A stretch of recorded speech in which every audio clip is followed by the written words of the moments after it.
Hello everyone, मैं Veenu Verma Excel in Education channel में आप सभी का स्वागत करती हूँ। फ्रेंड्स, यहाँ पर हम तैयारी करते हैं यूजीसी नेट पेपर 1 और पेपर 2 एजुकेशन की, और साथ में यूपीएचईएससी जो असिस्टेंट प्रोफेसर का एग्ज़ाम होता है जीएस के पोर्शन को मैं कवर कराती हूँ। तो पीजीटी की तैयारी हो या नेट एजुकेशन या असिस्टेंट प्रोफेसर एजुकेशन विषय से आकर आप तैयारी कर रहे हैं तो वो यहाँ पर हो सकती है, और साथ में जो असिस्टेंट प्रोफेसर के लिए जीएस का पोर्शन है वो भी मैं कवर कराती हूँ। तो जीएस के पोर्शन में अभी आपने देखा होगा कि करंट अफेयर की सीरीज चल रही है, जिसमें आज आपका लेक्चर 4 है, और ये तैयारी हमारी एडवर्टीजमेंट 51 के लिए है।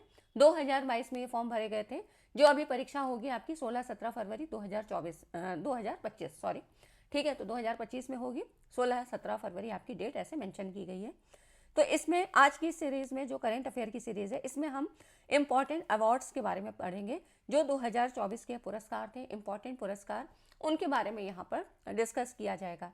तो सभी लोग जो भी यहाँ पे चैनल पे जुड़े हैं, पहली बार आए हैं तो टेलीग्राम चैनल को ज्वाइन कर लें और इस चैनल को सब्सक्राइब कर लीजिए, ठीक है। और यहाँ पर आपको लिंक मिल जाएगा डिस्क्रिप्शन में नीचे टेलीग्राम का। तो टेलीग्राम में ही आपको पीडीएफ या इन्फॉर्मेशन कोई भी चीज़ आपको वहीं प्रोवाइड की जाती है, ठीक है। तो हम स्टार्ट करते हैं। यहाँ पर देखिए, ये जो क्वेश्चन है ये आपके इम्पॉर्टेंट अवार्ड से संबंधित हैं। जो प्रमुख पुरस्कार थे वही मैंने लिए हैं आज की इस वीडियो में, जिसमें आपको देखिए पहला जो क्वेश्चन है ये है, अक्टूबर की न्यूज़ है। अक्टूबर 2024 को royal Swedish Academy of science ने किसे भौतिकी का नोबेल पुरस्कार 2024 से सम्मानित किए जाने की घोषणा की थी। Who was announced by the Royal Swedish Academy of Sciences to be awarded the Nobel prize in physics 2024 on October 8, है ना। तो यहाँ अक्टूबर में ये अवार्ड दिए गए हैं, नोबेल पुरस्कार। नोबेल पुरस्कार आपको पता है ना, अल्फ्रेड नोबेल की स्मृति में दिए जाते हैं, जिसमें 6 क्षेत्रों में आपको ये अवार्ड दिए जाते हैं। तो इसमें फिजिक्स की बात कह रहा है कि फिजिक्स में जो भौतिकी का नोबेल पुरस्कार है किनको दिया गया है, तो इन्हें जॉन हम्फ्रीड और जेफिर हिंटन, ठीक है, इनको यहाँ पर दिया गया है। बाकी मैं आपको पूरा डिटेल आपको इसके बारे में बताऊंगी। नेक्स्ट आप देखो, जो अगला क्वेश्चन है ये भी नोबेल पुरस्कार से संबंधित है। इसमें पूछा है, अक्टूबर 2024 को साहित्य का नोबेल पुरस्कार किस दक्षिण कोरियाई लेखिका को प्रदान किया गया है। Which South Korean writer was awarded the Nobel prize in literature on October 10, 2024। इसमें आपको 4 ऑप्शन दिए हैं, जिसमें राइट ऑप्शन है आपका हांगकांग, ठीक है। इनको ये दिया गया है, ये दक्षिणी कोरियाई लेखिका हैं, इनको साहित्य का नोबेल पुरस्कार दिया गया है। कौन कौन से क्षेत्र में दिए जाते हैं, तो देखिए फिजिक्स, केमिस्ट्री और आपका साहित्य, अर्थशास्त्र, चिकित्सा, है ना। तो इस तरह 6 क्षेत्रों में यहाँ पर दिया जाता है, जो आगे हम डिटेल में सारी चीज़ें पढ़ेंगे। उसके बाद देखिए अगला जो क्वेश्चन है, इसमें कह रहा है, अक्टूबर 2024 को किस जापानी संगठन को शांति के लिए नोबेल पुरस्कार 2024 प्रदान करने की घोषणा की गई। Which Japanese organization was announced to be awarded the Nobel Prize for Peace 2024 on October 11।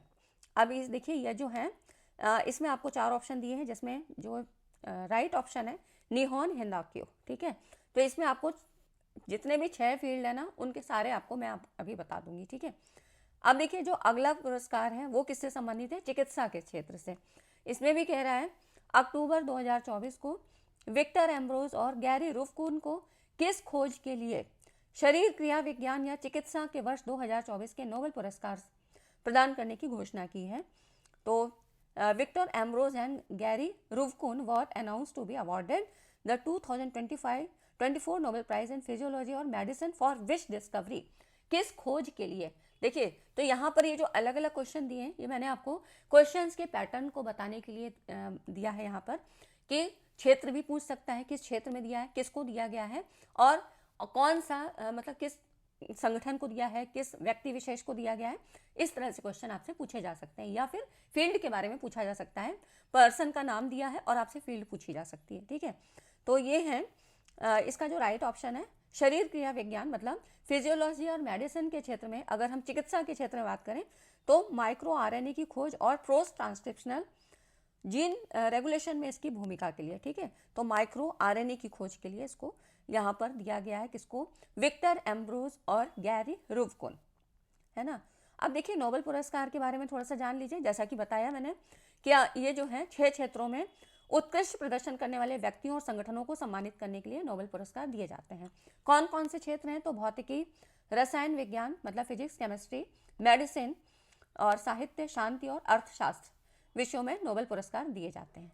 ठीक है, तो यहाँ पर प्रतिवर्ष इसमें नोबेल फाउंडेशन के द्वारा इस क्षेत्र में ये पुरस्कार दिया जाता है। स्वीडन के वैज्ञानिक थे अल्फ्रेड नोबेल जी, इनके स्मृति में नोबेल फाउंडेशन द्वारा वर्ष 1901 में यह पुरस्कार शुरू किया गया था। अर्थशास्त्र का नोबेल पुरस्कार थोड़ा अलग है, यहाँ पर इसकी रचना अल्फ्रेड नोबेल ने नहीं की थी, तो अर्थशास्त्रीय क्षेत्र में 1986 से इसको शुरू किया गया।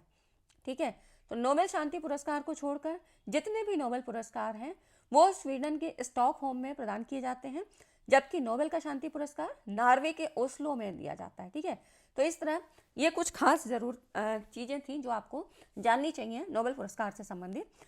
और जो नोबेल वितरण है ये प्रत्येक वर्ष 10 दिसंबर को स्वीडन के स्टॉकहोम में आयोजित किया जाता है, जो अल्फ्रेड नोबेल की पुण्यतिथि है ना। तो इस तरह से ये क्वेश्चन आपसे पूछे गए हैं। अब यहाँ पर ये टेबल देख लीजिए, इसमें आपको सारे जितने भी 6 क्षेत्र हैं उसमें आपको मिल जाएगा कि कौन कौन से किस लिए क्या योगदान था इनका इन क्षेत्रों में। ठीक है, जैसे कि अगर फिजिक्स की बात करें, भौतिकी विज्ञान, तो इसमें जॉन हॉपकिंस और जोशुआ हिंटन, इनको दिया गया था कृत्रिम तंत्रिका नेटवर्क के साथ मशीन लर्निंग को सक्षम करने वाली आधारभूत खोजों और आविष्कारों के लिए। तो ये हो गया फिजिक्स के क्षेत्र में। केमिस्ट्री रसायन विज्ञान में डेविड बेकर, जॉन जम्पर और हेम्स हजाबीज। डेविड बेकर को कंप्यूटेशनल प्रोटीन डिजाइन के लिए और हेम्स हजाबीज और जॉन एम जम्पर को प्रोटीन संरचना भविष्यवाणी के लिए। ठीक है, तो ये समझ में आ रहा है कि किस किस चीज़ के लिए दिया गया है, और इसको ज्वाइंट रूप से यहाँ पर केमिस्ट्री के लिए इन तीनों को दिया गया है। ठीक है, तो अलग अलग जो इंडिविजुअलिटी है वो यहाँ पर दिखाई गई है। चिकित्सा विज्ञान, यहाँ पर मेडिसिन के क्षेत्र में विक्टर एम्ब्रोज और गैरी रुफकुन, इनको जो इनका योगदान था माइक्रो आरएनए की खोज है ना, और पोस्ट ट्रांसक्रिप्शनल जीव रेगुलेशन में इनकी भूमिका ली है। ठीक है, साहित्य में हांगकांग, ये जो है यहाँ पर नोबेल पुरस्कार विजेता है और उनके प्रभावशाली काव्यात्मक गद्य के लिए, ठीक है, उपन्यास लिखा था। शांति का नोबेल पुरस्कार ये जापानी संगठन है निहोन हिंदाक्यो, परमाणु हथियारों से मुक्त विश्व बनाने के प्रयासों के लिए और ये प्रदर्शित करने के लिए कि परमाणु हथियारों का उपयोग नहीं होना चाहिए। ठीक है, ये इनका योगदान था। और अर्थशास्त्र में यहाँ पर डैरोन एस्मोग्लू और साइमन जॉनसन और जेम्स रॉबिन्सन, तो जॉनसन और रॉबिन्सन ऐसे याद रखिएगा, एस्मोग्लू अपने आप याद हो जाएगा। इनका जो योगदान था उसमें था संस्थाएं कैसे बनती हैं और समुदायों को कैसे प्रभावित करती हैं। ठीक है, तो इनमें से कुछ भी आपसे पूछा जा सकता है, ये चीज़ थोड़ा सा याद रखनी है। इतनी चीज़ें समझ में आई। अब देखिए यहाँ पर जो अगला क्वेश्चन है ये भी आपका इंपॉर्टेंट है। रिया सिंघा ने मिस यूनिवर्स इंडिया 2024 का खिताब किस राज्य को रिप्रेजेंट करते हुए जीता था? तो ये गुजरात की थी, इन्होंने गुजरात की तरफ से यहाँ पर जो है भाग लिया था। मिस यूनिवर्स इंडिया 2024 का खिताब जो है रिया सिंघा को मिला था। और ये जो प्रतियोगिता थी राजस्थान के जयपुर में आयोजित प्रतियोगिता में गुजरात की रिया सिंघा ने मिस यूनिवर्स इंडिया 2024 का खिताब जीता था। वे अब वैश्विक मिस यूनिवर्स जो ग्लोबल लेवल पे होगा इसमें भारत का प्रतिनिधित्व करेंगी, जो नवंबर में मतलब मैक्सिको में आयोजित हुआ। ठीक है, अब ये देखिए यहाँ पर जो खास चीज़ है वो आपको जाननी है। इसका जो मिस यूनिवर्स प्रतियोगिता का आयोजन मिस यूनिवर्स संगठन के द्वारा किया जाता है। ठीक है, तो ये हो गया। और एक चीज़ और यहाँ पर कि जो 2023 की मिस यूनिवर्स थी वो कौन थी? तो निकारागुआ की शेनिस पालासियोस। ठीक है, तो निकारागुआ की शेनिस पालासियोस ने मिस यूनिवर्स 2023 का खिताब जीता था, 2024 का रिया सिंघा। ठीक है, तो ये थोड़ा सा याद रखिएगा। नेक्स्ट आप देखो अगला क्वेश्चन है, इस साल राष्ट्रीय पंचायत पुरस्कार 2024 से देश की कितनी पंचायतों को सम्मानित किया गया? तो how many panchayat of the country were honoured with the national panchayat award 2024 this year? तो ये थे 45। इनको दिया किसने था? राष्ट्रपति द्रौपदी मुर्मू जी ने नई दिल्ली के विज्ञान भवन में राष्ट्रीय पंचायत पुरस्कार 2024 प्रदान किए। और इस प्रतिष्ठित कार्यक्रम में भारत की जितनी भी पंचायतें थी इनके सफल प्रयासों को मान्यता देते हुए 45 पंचायतों को सम्मानित किया। इसका मुख्य उद्देश्य क्या है? ग्रामीण क्षेत्रों में प्रभावी स्थानीय स्वशासन को बढ़ावा देना और प्रोत्साहित करना। ठीक है, तो ये हो गया आपके। देखिए यहाँ पर जो करंट अफेयर की सीरीज चल रही है प्लस जीएस के मैंने काफ़ी वीडियोस आपको दिए हैं, तो उनमें PYQs भी हैं और आपको जो थ्योरी का पार्ट है वो भी मैंने कवर कराया है। तो करंट अफेयर के साथ साथ जीएस का पोर्शन भी हम कवर कर रहे हैं। उन वीडियोस को देख लीजिए, प्लेलिस्ट को अपडेट कर दिया जाएगा। एक प्लेलिस्ट बनी है जिसमें आपको सारे ये सेगमेंट्स मिल जाएंगे। ठीक है, तो उसको देख लीजिए, सारी वीडियोस आपके लिए इंपॉर्टेंट हैं। अब अगला जो पुरस्कार है ये देखिए 2024 की न्यूज़ है, दिसंबर की, लेकिन इसमें पूछा है जेसी डैनियल पुरस्कार 2023 के विजेता कौन है?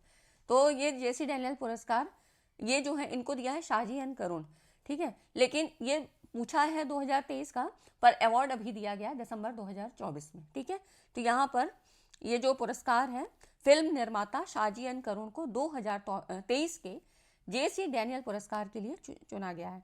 ये पुरस्कार मलयालम सिनेमा में उनके आजीवन योगदान को मान्यता देता है, ठीक है। इसमें क्या दिया जाता है? इस पुरस्कार में 5 लाख रुपए का नगद पुरस्कार, एक प्रशस्ति पत्र और एक प्रतिमा शामिल होती है। तो नाम याद रहेगा, शाजी एंड करुण, ठीक है। अब देखिए यहाँ पर 2024 का बुकर पुरस्कार किसने जीता है? तो ये है Samantha Harvey. Who won the Booker Prize 2024? तो ये सामंथा हार्वे हैं और इनके बारे में थोड़ा सा आगे बताऊंगी। किस उपन्यास के लिए दिया गया? 2 तरह से क्वेश्चन पूछे जा सकते हैं। तो सामंथा हार्वे को बुकर पुरस्कार 2024 किस उपन्यास के लिए दिया गया था? तो ऑर्बिटेंट, ठीक है। ये जो इनका नाम है उपन्यास का, ऑर्बिटेंट। ये नवंबर की घटना है 2024 को। ब्रिटिश लेखिका है सामंथा हार्वे ने अपने उपन्यास ऑर्बिटल के लिए बुकर पुरस्कार जीता, जो किस पे आधारित है? तो अंतर्राष्ट्रीय अंतरिक्ष स्टेशन पर आधारित एक चिंतनशील कृति है। बुकर पुरस्कार किन्हें दिया जाता है? उन लेखकों को दिया जाता है जिन्होंने बेहतरीन उपन्यास लिखे हैं और जिन्हें यूके में प्रकाशित किया है, ठीक है। तो अब इसमें क्या क्या मिलता है? तो 50,000 पाउंड और उसकी रचना के लिए वैश्विक मंच, ठीक है। तो यहाँ पर ये बुकर पुरस्कार से संबंधित है। इसी तरह के और इम्पॉर्टेंट जितने भी कॉन्सेप्ट है वो मैं यहाँ पर 1 बाय 1 करवा रही हूँ। तो आज की वीडियो में इतने ही। वीडियो को देखा आपने, पूरी अच्छी लगी तो वीडियो को लाइक एंड शेयर करिएगा।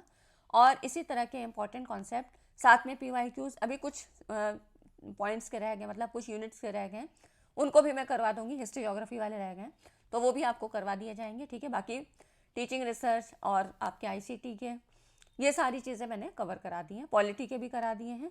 तो आप लोग देख लीजिए उन वीडियोस को। वीडियो अच्छी लगी तो लाइक एंड शेयर करिएगा। मिलते हैं नेक्स्ट वीडियो में, तब तक चैनल पे बने रहें। Thanks for watching this video.